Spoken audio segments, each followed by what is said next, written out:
نکن اینجا یه بگیر برعکس میشه کامل.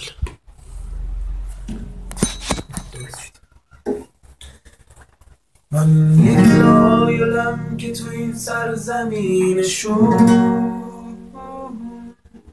آهن به سنگ قبر گرانیت میرسه.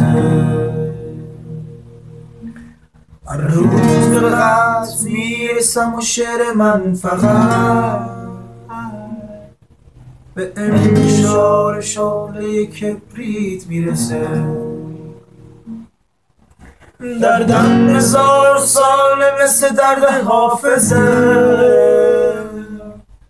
درمونشم همونیه که کشف رازیه.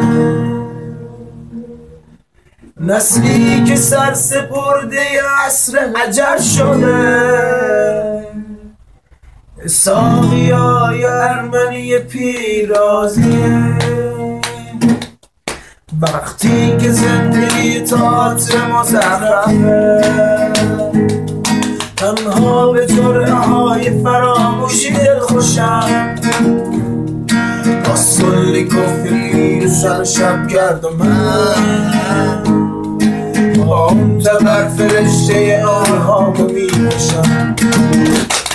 ای مست میکنی رسی بطری شراب، که وقتی پاش بیافته کاشته مولوتوفه. یه مجرم فراری شدی که تو زندگی درگیر گریز بدون توقفه. فرقی نداره جاده چالوس راه خود، من مسیم که خوشدار رانندگی کنه. یه ماهی که تو اکواریوم زار میزنه، تا توی دشت‌های خودش زندگی کنه. باید تلوزه بخوریم زمونه رو، وقتی که مست نیستی به ما مست میرسی. اون مستی آدم دوباره مهربون میشه، حتی برادرهای توی باز رسی. این بار چندمه که به جرم مشترک 80 نظر به پشت تاشون میزنه. برگرد خونه حتی اگه بخبر باشی، تنها دل خودت برای توشون میزنه. من مست میکنی مثل یه بطری شراب، که وقتی باش میافته یه کاکتل مولوتوفه. یه مجرم فراری شدی که تو زندگی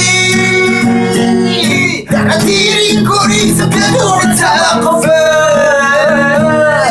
ای مست میکنی مثل یه بطری شراب، که وقتی پاش میافته یه کاکتل مولوتوفه. یه مجرم فراری شدی که تو زندگی درگیر این گریز بدون توقفه.